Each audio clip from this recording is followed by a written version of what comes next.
Estamos de volta. Falei que a gente ia voltar a falar de política. Estávamos falando agora há pouco a respeito do decreto para derrubar, da decisão para derrubar o decreto que trata do IOF lá no Congresso Nacional. Falamos também sobre CPMI do INSS e vamos voltar um pouquinho a falar aqui de IOFs, porque o líder do PT na Câmara dos Deputados, Lindbergh Farias, está aqui com a gente no estúdio. Deputado, obrigada mais uma vez pela gentileza de estar aqui com a gente para discutir um assunto tão importante. Para mim é um prazer estar conversando com um tema quente, né? Que a votação foi ontem. E eu estou convencido que a gente tem que pensar aqui que nesse país também nós temos que tributar também os mais ricos. Parece que há uma resistência muito grande em qualquer projeto que signifique justiça tributária. Falo muito de ajuste fiscal, mas parece que é só ajuste fiscal em cima dos pobres. Então, para mim é um prazer estar aqui para conversar com vocês. Ontem o senhor falou bastante lá na Câmara dos Deputados sobre isso. É de fato um deputado muito atuante quando o assunto é aumento de impostos e agora não seria diferente. Bom, falando sobre IOF, o ministro da Fazenda, Fernando Haddad, fala que é um momento de cobrar impostos dos mais ricos. Os deputados da direita, principalmente os deputados do PL, dizem que esse não é o momento e que, inclusive, o pessoal do agronegócio deu um pulo desse tamanho e foi lá procurá-los no Congresso Nacional. O senhor acredita, deputado, que esse é um dos motivos pela derrubada desse decreto? Olha, eu estou convencido. Você sabe que a medida provisória, que quando o governo teve que recuar um pouco no decreto do IOF, que o governo escutou e recuou em parte no decreto do IOF. Teve que mandar uma medida provisória. Qual o problema? É porque, na verdade, o projeto do governo é um projeto bom. Primeiro, aumenta a tributação das bets. Pessoal, tem que pagar mais imposto às bets. Eu acho que tem que ter algum jeito da gente proteger a população brasileira, impedir publicidade do jeito que está acontecendo. Tem muita gente viciada jogando nesse negócio, mas as bets são muito articuladas no Congresso. Teve resistência. Aí o que tem mais no projeto do Haddad? Sabe os bancos? Lucros, não vou citar os bancos, mas bancos nacionais com lucro de 40 bilhões por ano. Só que tem uma isenção muito grande. Tem uma coisa chamada juros sobre capital próprio. Só um desses bancos do Brasil tem isenção de 5 bilhões. Aí é engraçado, eu vejo gente dizendo o seguinte, tem que desvincular o salário mínimo da Previdência. Quer dizer que eles querem que o aposentado ganhe menos do que o salário mínimo. Nós não concordamos. Aí tem mais. Corte de benefícios tributários, que aqui no Brasil, as grandes empresas, isso é uma farra. São 800 bilhões. Isso não é aumento de imposto, tá? O nome disso é gasto tributário. Aí vamos cortar 10% de todo mundo. Aí é uma grita. Então, o que eu vejo tem uma hipocrisia, um cinismo muito grande dessa elite brasileira que quer só ajuste fiscal em cima do povo pobre. E na hora todos gritam. Comigo não. Você sabe que tem um dos livros que marcou a história do país? É um livro de Raimundo Faoro, que descreve o patrimonialismo brasileiro. São os donos do poder. O que houve na votação da Câmara é que os donos do poder, essas elites, têm muita força no parlamento. Infelizmente, o povo mais pobre tem dificuldade de estar ali. Deputado, é assim desde que o Brasil é o Brasil. Mas nós temos que lutar contra isso. Sim, mas a minha pergunta é, por que o governo, a articulação política do governo, o próprio presidente Lula, não se imbuiu de fazer essa conversa com o Congresso para evitar essa derrota? A gente estava conversando aqui com o relator e desde a década de 90 que não se vê um governo tomar uma derrota, né, de se derrubar um decreto. O governo cochilou, o governo não se preparou para isso, porque esses fatos que o senhor está colocando, né, eu estava dizendo nessa lógica, né, o Congresso sempre foi assim, já se sabia da pressão do mercado financeiro e o governo deixou a coisa acontecer. Olha, primeiro é o seguinte, o governo tem que ceder sempre. Nesse assunto, o presidente Lula não quer ceder. Nós queremos que a sociedade participe do debate. Eu disse ontem, nós estamos votando aqui com orgulho, porque estamos votando do lado dos trabalhadores, estamos votando contra privilégios. Eu quero saber qual gente da população trabalhadora, população pobre, que está pagando aquele IOF. Na verdade, é muito cinismo. Você sabe que cartão de crédito viagem internacional, sabe quanto é que era o IOF no governo Bolsonaro? 6,38. Foi assim até o final do governo. No final do governo, o Paulo Guedes mandou uma proposta, não, no próximo governo, cada ano tem que baixar um ponto. Vai estar em 3,5. Então, deixa eu te contar, tem derrotas. É melhor, às vezes, você perder estando do lado certo, insistindo numa tese, do que ceder. Mas por exemplo, era inevitável perder, então, o que o senhor está dizendo? Não foi o governo que não trabalhou para não perder? Nesse assunto, sim. Como a gente vai disputar outras questões que a gente espera que tenha responsabilidade e voto. Mas cada deputado vai fazer uma opção. Por exemplo, o Lula está dizendo o seguinte, a partir de agora, no próximo ano, quem ganhar até 5 mil reais está isento. De 5 a 7 mil tem redução. Só que alguém tem que pagar essa conta. O que é que o governo decidiu? Sabe quem paga essa conta um pouco?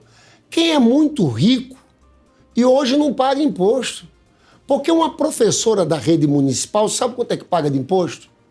27,5% de imposto de renda. Um gari, 27,5% de imposto de renda. Agora eu quero dizer para você que está nos assistindo. O 0,01% mais rico, não é nem 1% mais rico. Nós estamos falando aí de poucas famílias que têm um rendimento de 3 milhões e 400 por ano. Essa é a renda, são milionários. Sabe quanto eles pagam de alíquota efetiva? 1,76. E a professora da rede municipal paga 27,5. Então o governo está dizendo o seguinte, esse vai ter que pagar 10. Você acha que a gente vai recuar desse debate? Se o Congresso derrotar, é o Congresso que está derrotando. Agora, recuar de uma proposta como essa, a gente não vai recuar. Às vezes tem derrotas que definem bem o que nós somos. E nós queremos deixar claro o nosso lado. Esse Brasil só muda se a gente tiver coragem de enfrentar alguns lobbies e interesses. E com relação aos partidos que têm ministros no governo? Porque pelo que o senhor está colocando, me corrija se eu entendi errado, as derrotas com relação a esse tema estão precificadas. O senhor defende que o presidente Lula demita os ministros que são de partidos que votaram contra o governo e ajudaram a derrotar o governo ontem, como uma resposta ao que aconteceu? Olha, eu acho que as derrotas não estão precificadas. Por exemplo, em relação à isenção do imposto de renda, que nós vamos ter, não é um tema fácil. Porque, volto a dizer, é pouca gente. Você sabe que esse projeto de isenção de 5 mil e de cobrar dos mais ricos, sabe quantas pessoas a gente está falando? 141 mil pessoas. 0,06% da população brasileira. Mas é gente muito rica, que se articula no Congresso. Mas eu não digo... Arthur Lira. Eu não digo... Sim, mas o Lira é alguém que sabe que é um político experiente lá em Alagoas, que é candidato a senador. Isso é uma questão que tem um impacto muito grande na população. Então eu não diria que está precificado. Eu diria que deram o recado de forma, ao meu ver, equivocada, infantil. Não acho justo o que foi feito, sem ser avisado desse processo todo. Os ministros acham o seguinte, eu acho que está chegando a hora de cada partido tomar a sua posição. Você veja, o que é que acontece hoje? Desses partidos do centro, tem diferença de partidos a partidos. Mas a gente não tem 100%, porque tem gente bolsonarista dentro. A gente consegue 50%, consegue 45%. Essa votação foi um placar muito maior. Eu, sinceramente, eu acho que se eu fosse ministro desses partidos, tivesse ligação com o presidente Lula, eu tentaria me explicar o que aconteceu. E eu acho, sinceramente, eu estou dando minha opinião aqui como líder do PT, eu não estou no governo. Quem quiser jogar um papel de oposição, acho que tem que sair. A gente tem que depurar um pouco isso. É hora de saber o que vai fazer, porque veja bem, esse projeto do IOF, qual é a consequência concreta? Ter que cortar 10 bilhões do orçamento. Vai cortar de onde? Dos pobres. É o quê? Pé de meia, é programa social, saúde, educação. Porque é aquela velha história que eu digo. Essa elite não quer pagar nada. Então tomaram uma medida irresponsável que só vai prejudicar o povo pobre, o povo trabalhador. E parece uma coisa seguinte, uma torcida para atrapalhar o Lula. Porque você tira 10 bilhões obrigando a cortes, parece que é uma tentativa de uns de antecipar a disputa 2026. Isso está errado. Disputa 2026 é em 2026. A população não pode ser penalizada. Na verdade, esses aí que estão defendendo isso, estão no papel deles, sabe o que é? Defender os ricos. É isso que é aquela votação de ontem. Não adianta dizer, olha, o Lula aumentou muito imposto. Mentira. Você sabe que eu vou dar um dado aqui que você pode até ficar impressionado. Eu quero dizer uma coisa a você. Lula e o Haddad vão entrar na história como os que mais baixaram impostos dos trabalhadores. E eu vou explicar a você rapidamente, em menos de um minuto. Até o governo Bolsonaro, a tabela do imposto de renda, quem ganhava acima de R$ 1.900 pagava imposto.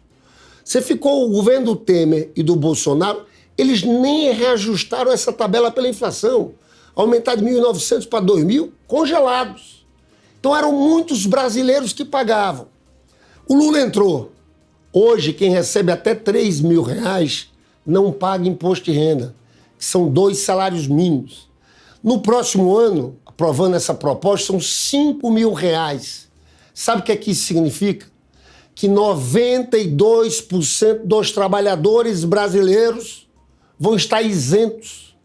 Então isso é a maior derrubada de impostos da história do país. Se o governo conseguir aprovar essa proposta, Sim. né? Porque também tem uma pressão do mesmo mercado financeiro, do mesmo empresariado, para que essa proposta não passe no Congresso. Quando o senhor fala do Arthur Lira, que ele vai ser candidato ao Senado, ele está costurando via governo um apoio para o Renan Calheiros para poder ser candidato ao Senado. Tem costuras eleitoreiras ali que nem sempre são as que atendem os interesses do povo, né?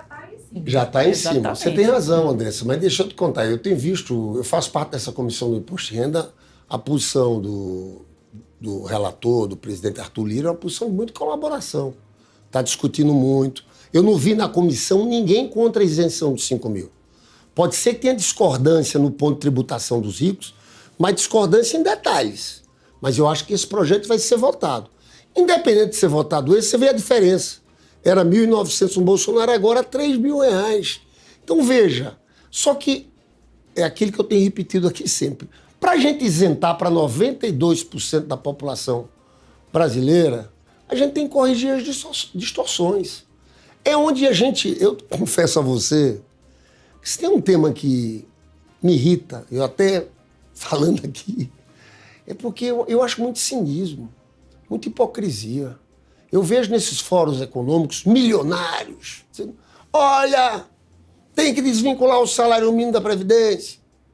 Eu fico vendo o pobre do aposentado. Agora ninguém quer pagar. É impressionante. Os bancos estão reagindo. As bets estão reagindo, estão se articulando. Aí o governo fala em super salários. Quando falou em limitar os super salários, em 2 dias, uma avalanche de gente do Ministério Público, do Poder Judiciário, porque nesse Brasil, infelizmente, tem desembargador que ganha 300 mil. Deputado, falar do Judiciário, né? A gente estava comentando aqui, eu e a Neila, com o relator, essa discussão do governo de entrar no Supremo para tentar reverter essa decisão na Câmara. O que se coloca muito é que não caberia, né, essa interferência do Supremo, uma vez que foi uma decisão majoritária ali da Câmara e do Senado. Não é perigoso esse caminho, né, que acho que o senhor defende, ali que o PT defende, alas do próprio governo, e eu não sei se o senhor já tem a informação, se vai mesmo, se a AGU vai mesmo ingressar no Supremo. Não é um caminho perigoso dar ao Supremo esse papel de dar a última palavra? Esse papel não é o governo que deu, é a Constituição. Nós temos um sistema, temos um ordenamento jurídico. É papel do Supremo dizer se é constitucional ou não tal medida. Aí quer dizer que agora não pode mais, porque uns vão se irritar. Que conversa é essa? Deixa eu te contar, nesse caso do IOF, eu fiz uma questão de ordem ontem, no plenário. Esse decreto é totalmente inconstitucional. A Câmara é que tem que ter cuidado. Naquele caso do Ramagem, que estava ali denunciado por essa trama golpista, gente, a Constituição dizia muito claro, olha, tem que precisar de autorização da Câmara após a diplomação.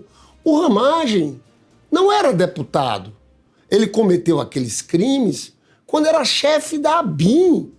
Aí a Câmara disse, poxa, vota contra a Constituição, e ficaram irritados porque eu acionei o Supremo. Gente, isso é o que a Constituição diz.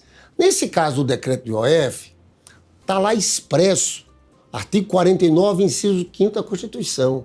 Quando você fala em projeto de decreto legislativo, vai estar escrito o seguinte, quando o Poder Executivo exorbitar das suas atribuições.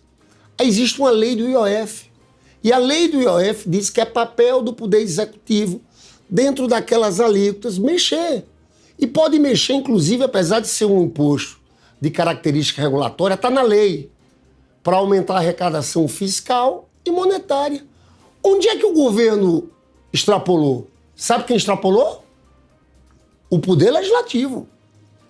Claramente, entendeu? Então agora querer o Poder Legislativo bater o pé, não pode acionar o Supremo, que é interferência. Gente, sinceramente, aí é noção básica de direito, turma tem que entrar no primeiro ano de escola de direito, porque isso fere a inteligência, as regras, o ordenamento jurídico do país. Falando em legislativo, o presidente da Câmara, Hugo Mota, estava bem próximo aí do presidente Lula, até em algumas últimas viagens.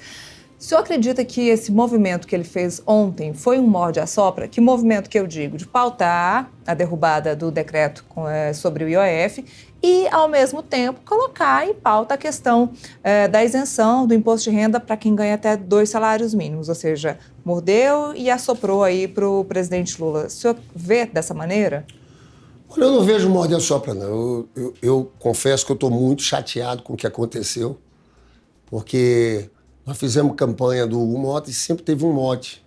Agora tudo vai passar pelo Colégio de Líderes, antes de ir no plenário. Eu confesso que fiquei decepcionado. Descobri que pautaram pelo Twitter às 11h35 da noite. Eu acho que foi importante ter aprovado essa outra de isenção do imposto de renda, porque tinha que aprovar, porque ia cair, se não fosse aprovado, essa isenção que existe hoje até 2 salários mínimos ia cair. Então, foi importante ter votado isso. Agora, eu acho que a forma toda foi muito ruim, tá? Estou aqui mantendo minha posição. Eu acho que o presidente Lula, não sei como ele está, mas deve estar chateado. Porque quem tira 10 bilhões, que eles não são ingênuos. Existe uma lei de responsabilidade fiscal. O governo já tinha cortado 30 bi de despesas. Fez contingenciamento. Aí, com o decreto do IOF, estava vendo como resolver os outros 20 bi. Já tinha mexido, porque houve reclamação, já tinha colocado a medida provisória. Eles sabiam que retirar significava cortar recursos de programas sociais. Eles sabiam disso. Como é que o Lula deve estar se sentindo numa coisa dessa? Estão tirando dinheiro de programas para ele importantes. Está faltando o Lula nesse governo? Eu acho que o Lula está num momento bom. O que é que essa medida diz? É que eles têm medo do Lula, tá? Porque o que é? Estão se preparando, tem gente se preparando para 2026. Qual medida, deputado? Essa do IOF. Ah, sim. Porque o que é essa medida, essa derrubada fizeram? Eles tiraram dinheiro do programa do Lula, do orçamento do Lula. Eles querem criar crise. Porque o Lula é obrigado, a partir desse decreto, a fazer corte em programas sociais. Então, sabe aquele outro que quer ganhar a eleição, mas ao mesmo tempo tem medo do Lula? Sabe por que tem medo do Lula? Porque a economia está crescendo. No primeiro trimestre desse ano cresceu 1,4. Foi o 5º maior crescimento do mundo. No primeiro ano dizia que ia crescer 0,8 o mercado. Cresceu 3,2. No segundo disseram que ia crescer 1,5. Cresceu 3,4. Nós estamos com o menor desemprego da história desde 92. Menor índice de Gini, ou seja, menor desigualdade. A maior impopularidade do governo também. Não, ela teve muito maior impopularidade. O Bolsonaro chegou a 53% de ruim péssimo em dezembro de 2021. Então, o Lula, a gente sabe que tem que reverter, mas a gente acha, e pelo jeito a oposição também, tem medo dele. E eu não tenho dúvida que até o final do ano a gente vai ter aprovação maior do que desaprovação, porque os números são bons. A renda é a maior renda da história dos trabalhadores do Brasil. Então, o que está acontecendo? A comunicação do governo que ainda não acertou? Não, o Lula vai começar a rodar mais por esse país, tem muita fake news. Mas esse foi o discurso do ano passado, deputado. Não, mas vai. Por que a oposição provou esse PDL? É com medo dele. É porque sabe que não dá para subestimar o Lula, a sua ligação com o povo. Só que eles estão errando. E eu acho que o caminho tomado pelo parlamento é ruim. Vai parecer uma casa que defende privilégios, os mais ricos. E o Lula esse debate nos interessa. Que é o debate que diz que nós temos um lado, que é o lado do povo trabalhador, que é o lado do povo pobre. Eu não tenho dúvidas que até o final do ano nós vamos estar com aprovação maior do que desaprovação. E esse bate-pé de alguns ali não vai intimidar um cara com a experiência do presidente Lula, tá? Nós estamos convencidos. Você sabe quando...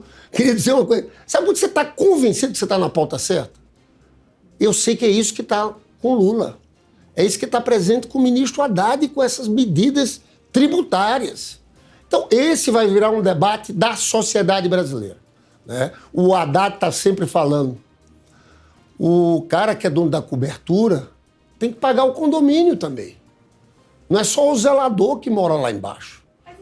Suficiente, deputado? Não é necessário uma reforma administrativa, uma reforma que mude? A gente acabou de falar aí de super salário, de penduricalho. Só aumentar o imposto, só aumentar o IOF agora, neste ano, isso vai ser suficiente para resolver os próximos anos? Não é só aumentar o IOF, veja bem. O IOF era uma parte. Veja, a gente tinha, quando saiu, nós temos um arcabouço fiscal, quando saiu o relatório das contas, bimestral, tinha um buraco de 50 bi. O governo disse, eu vou cortar 30 bi, mas vamos tentar fazer 20 bi de medidas que toquem no andar de cima. É isso que está tendo resistência. Então isso não resolve todos os problemas, ninguém está dizendo isso. Tanto é que o governo está mandando taxação dos bancos, juros sobre capital próprio, está discutindo a corte de benefícios tributários, tem a tributação dos BETs. Nós temos um problema fiscal de mais longo prazo, que o governo está enfrentando. É outra discussão que fazem, né? A gastança. É mentira também, desculpa. O déficit primário no primeiro ano do governo do presidente foi 2,3% do PIB. Algo em torno de 230 bi. Sabe para quanto caiu no ano passado? Justiça seja feita ao ministro Haddad. 0,09%, foi 18 bi. Então, tem um esforço fiscal do governo. Como eu disse para vocês, o governo contingenciou 30 bi. Então, o problema é o outro lado, é que a gente não está tendo dificuldade quando a gente vai mexer com esse andar de cima, quando vai querer taxar milionários, os super ricos do país. Deputado, tem aí a CPI do INSS, que provavelmente vai ser instalada agora em agosto. Quem que vai ser o relator? Conta aqui, antecipa aqui para a nossa audiência. Andressa, deixa eu dizer, na verdade o presidente vai ter uma negociação, o presidente Hugo Mota deve indicar. Nós colocamos Paulo Pimenta, o deputado Orlando, estamos fechando os outros nomes também.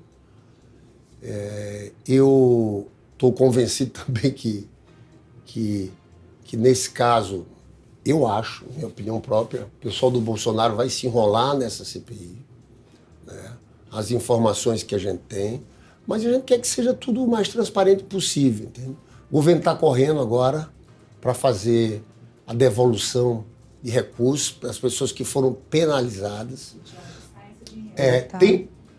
Olha, esse é um dinheiro que tem que sair por parte... Aí tem uma discussão lá do próprio INSS sobre venda de folha de pagamento. Tem um debate muito específico, mas o Messias está à frente disso, discutindo de onde vai sair esse dinheiro. Mas uma coisa que eu tenho convicção, que essa investigação começou com ações do governo federal. Começou na Controladoria Geral da República, um ministro indicado pelo Lula. Foi ele que foi atrás com a Polícia Federal, foi ele que abriu a investigação.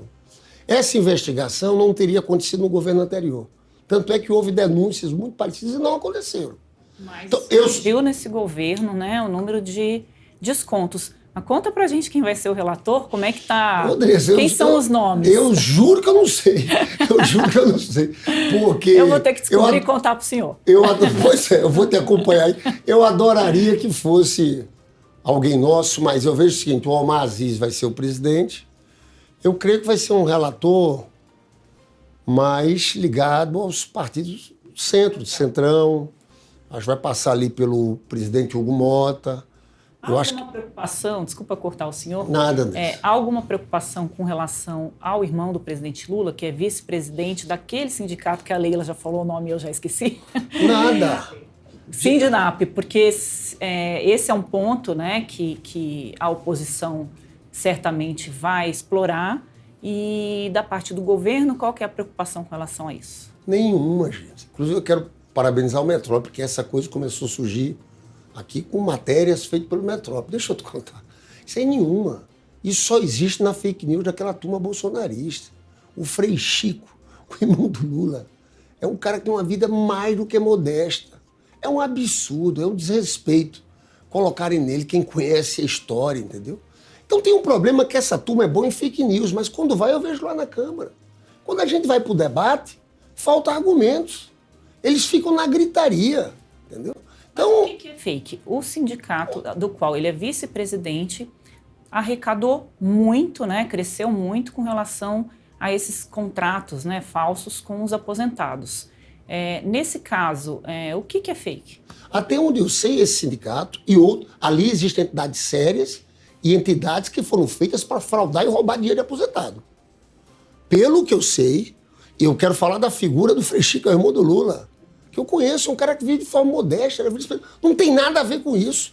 E esse sindicato, me parece, as investigações vão mostrar, porque uma investigação da Polícia Federal não fica nada, eles vão em cima de tudo.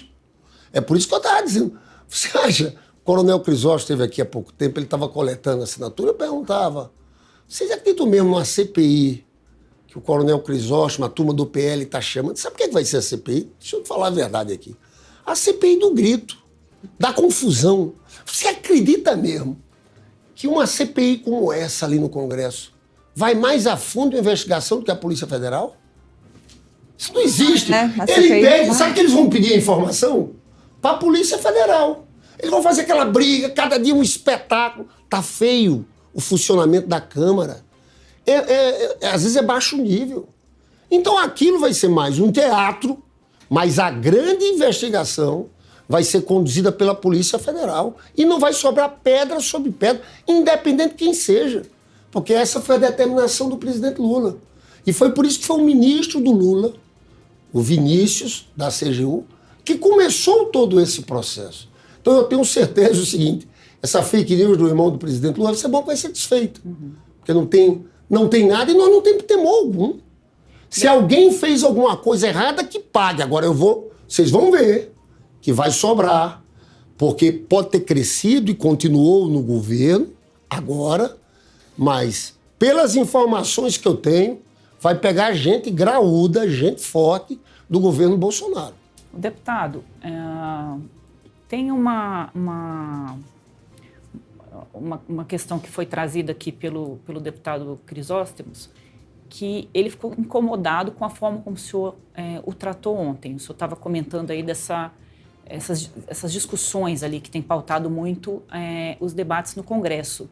O senhor acha que você cedeu um pouco ontem ou faz parte ali do debate político, esse embate, né, que o senhor teve com o relator? Ele ficou incomodado por quê? Ficou chateado.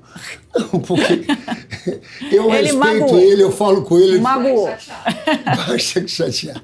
É porque, veja bem, ele inclusive ontem teve uma comportamento, ele falou diferente, mas é do estilo dele. Eu só disse que eu achava ruim terem pautado aquilo e terem colocado um bolsonarista histriônico. Porque, na verdade, tem uma turma ali que grita muito. Ontem, inclusive, não foi esse comportamento dele, ele fez uma fala. Então, eu acho que foi isso, porque eu, sinceramente, se existisse alguma tentativa de fazer mediação, até pelas posições muito duras que tem, não seria o coronel Crisóstomo, que fosse para ser um relator, colocasse alguém ali do Centrão, alguém do PSDB, para tentar conversar. Então, veja. Foi um recado mesmo. O presidente Hugo Mota marca a votação às 11h35 da noite. O senhor estava fazendo o que essa hora? Estava acordado, meu susto. Respondi no Twitter meia-noite. Foi tempo de eu responder. Aí, no outro dia de manhã, digo, puxa, será que ainda tem conversa com o relator? Quando a gente vê o coronel Crisóstomo, não tem conversa mais nenhuma aqui. Não foi nesse sentido, não foi nenhuma crítica mais de caráter, tentando atingir pessoalmente. Mas é porque tem, de fato, uma turma bolsonarista que eu acho que grita mais do que argumenta. No caso de ontem, eu quero até dizer que não foi isso que aconteceu. Ele foi lá, fez o relatório dele, mas pra gente, aquele anúncio do nome dele foi dizer de forma clara. Quando eu vi o coronel Crisóstomo como relator, eu desisti de qualquer tentativa de mediação. Eu disse, estão vindo... Em choque, que ele ficou zen, sereno, né? Ele ficou zen ontem. Eu perguntei se foi um prêmio de consolação, porque ele queria ser o relator da CPMI. Gente, mas veja, tem umas coisas que não tem condições, para ser. É isso que eu digo, a casa, o Poder Legislativo tem que ter cuidado. Nesse caso do IOF, que eu estou dizendo que é inconstitucional, como foi no caso do Ramagem. Essa CPMI, é preciso que tenha uma equipe ali, acho que o presidente Hugo dizendo, bons modos, decoro. Vamos mostrar que aqui tem inteligência. Vamos fazer uma investigação aprofundada. Infelizmente, eu não acredito muito nisso. Vai ser aquela confusão, grito, tal. E a Polícia Federal fazendo o seu trabalho. Porque quem vai investigar, quem vai desbaratando, é a Polícia Federal. Então tem que ter muito cuidado para a casa não entrar no modo desmoralização. Então essa CPMI é mais um desses eventos.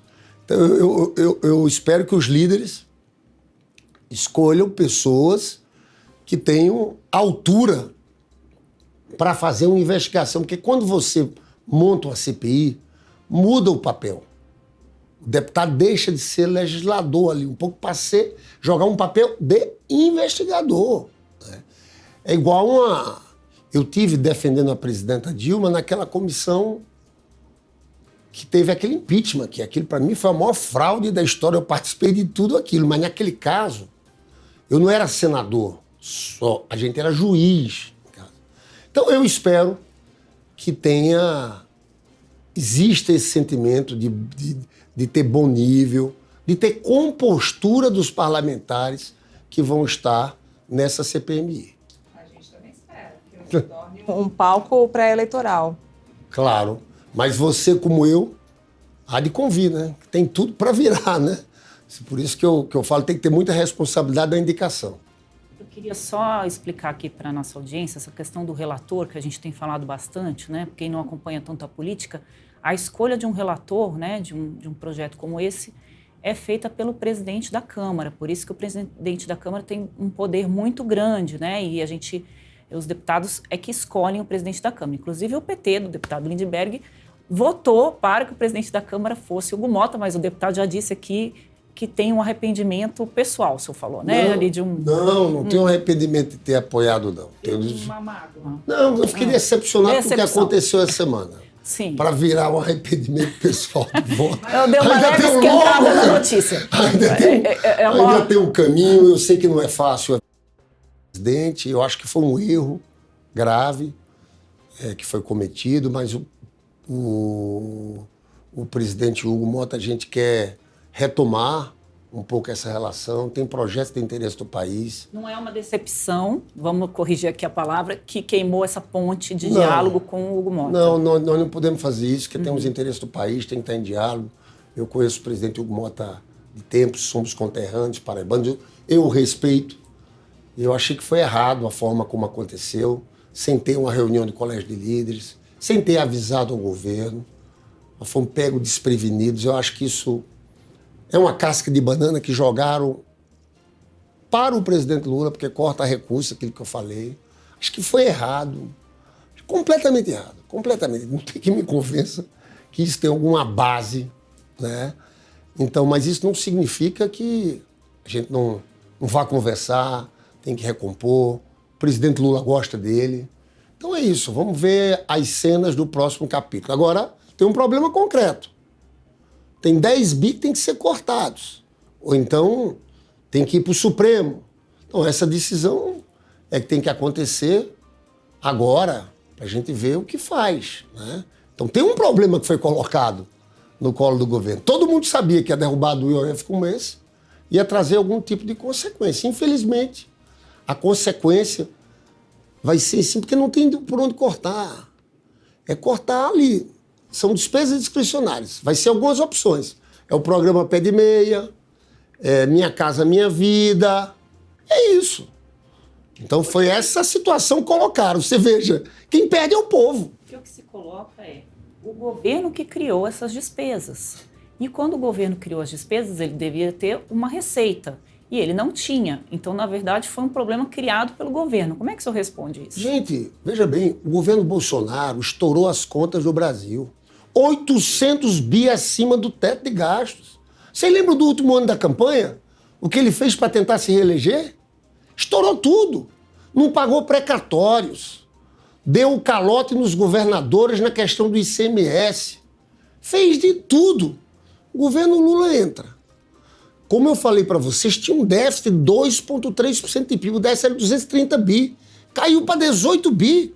O governo apertou as contas. Não é verdade. Você sabe que no mundo inteiro, o Brasil, no ano passado, foi o terceiro país do mundo de maior esforço fiscal. Então é falso. Agora, é o velho debate, André. Essa pergunta foi muito bem feita. A despesa tem que caber na receita. Só que aí tem que entrar o bolo geral, né? Não são só programas sociais. Eu quero falar aqui para você, tem gente que diz que aumenta de imposto. As isenções milionárias que bancos têm, que grandes empresas têm, são gastos. O nome disso é gasto tributário. Tem 800 bi. Então, para caber a receita na despesa, é onde entra a grande discussão que está se abrindo no país agora. De onde você tira? O que eu acho, e desculpa até a minha irritação com esse tema, é que os milionários desse país ficam disputando migalhas do orçamento público com os pobres. Para mim é revoltante. Então os bancos, um banco só pode ter uma isenção de 5 bi. Não, tem que cortar aqui do programa. Porque essa derrubada do IOF, infelizmente, não vai tirar dos bancos. Vai tirar só dos programas sociais. É isso que a gente discorda. Mas essa questão do IOF, eu estou trazendo aqui, deputado, pontos que a gente tem ouvido, né? Quem é muito rico vai colocar o dinheiro lá no Uruguai, que virou assim a grande coqueluche, né? Inclusive, eu dei na minha coluna que as instituições financeiras já criaram até um departamento que eu estou chamando de exílio fiscal. Então, os muito milionários estão mandando dinheiro para fora para fugir desses aumentos de impostos criados pelo governo. A classe média alta, digamos assim, não tem como fazer esse caminho, fica mais difícil. Então, não é essa classe média alta que vai acabar pagando essa conta de um IOF turbinado, digamos assim? Não, o IOF não tinha esse impacto todo, pessoal. Eu falei do cartão de crédito de viagem internacional, 3,5. Era muito.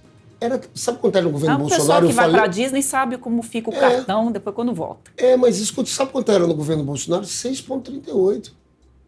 3,5 agora. Caiu. Agora vamos lá. Tem um negócio de IOF seguro. Tem um VGBL. Sabe o que é isso? É um seguro de vida que a pessoa pode retirar em vida. Isso virou um investimento financeiro. Não é nem seguro de vida. Que a pessoa coloca muito dinheiro lá. Sabe quanto é que o governo queria cobrar? Um pequeno percentual de IOF acima de 300 mil reais nesse ano e no próximo ano de 600 mil reais. Só se a pessoa colocar isso a mais. Então, é um valor alto. Cooperativas que trabalham com crédito acima de 100 milhões. Eu desafio aqui o que tem do IOF que pegue o povo mais pobre. Agora, você fala do dinheiro indo para o Uruguai. Fomos nós que fizemos, foi o Fernando Haddad, o projeto de taxação de fundos exclusivos no Brasil e de fundos offshore fora do país. Porque são muitos milionários que tinham dinheiro fora do país e que não pagavam nada, que a gente está tentando que pague. Então, a proposta geral do governo nessa questão da renda, da tributação mais justa, não é em cima da classe média. O nosso projeto é em cima dos milionários. Olha só, volto a falar da isenção de 5 mil. Quem é que a gente está querendo que pague mais para compensar os 5 mil? Gente, nós não estamos falando de 1% da população, não. 1% da população brasileira são 2 milhões e 200 mil pessoas. Eu não estou falando disso. Eu não estou falando nem de 0,1%, eu estou falando de 0,06%. 140 mil famílias. Quando a gente vai ver, vai pagar 10%, sabe quem? Quem tem um rendimento por ano superior a 1 milhão e 200. Rendimento, pessoal, superior a 1 milhão e 200. Gente, isso aqui não é classe média. A classe média de um país, se você tem 100% da população, lembra que a classe média está ali. Média alta. Sim, mas 50 mil ali? Mas você acha que menos de 1% da classe média? Não pode. De todos de 100, menos de 1% não pode ser classe média. Quando me voltam para a tela assim, um aviso, tá, gente? É um aviso de que o tempo acabou. Eu agradeço aqui. Eu agradeço, peço até desculpa a vocês. Pergunta aí. Eu também. Eu queria, inclusive, perguntar sobre as festas juninas, mas não querem me deixar, não. Ai, produção. Não querem me Você deixar. sabe que eu sou paraibano. Eu fui para Paraíba. Por isso. E não fui na festa junina. Fiquei com minha mãe e minha filha em João Pessoa. Que apesar de ser um parlamentar do Rio, o senhor é paraibano, eu já ia perguntar aí das festas juninas. Mas estão me boicotando, estão boicotando a gente, Andresa. De qualquer forma, líder, é coisa muito da obrigada. Oposição. É coisa da oposição. Muito obrigada mesmo, mais uma vez, por estar aqui com a gente nos estúdios do Metrópolis, esclarecendo mais esse ponto importante, assunto quente, que ainda vai render.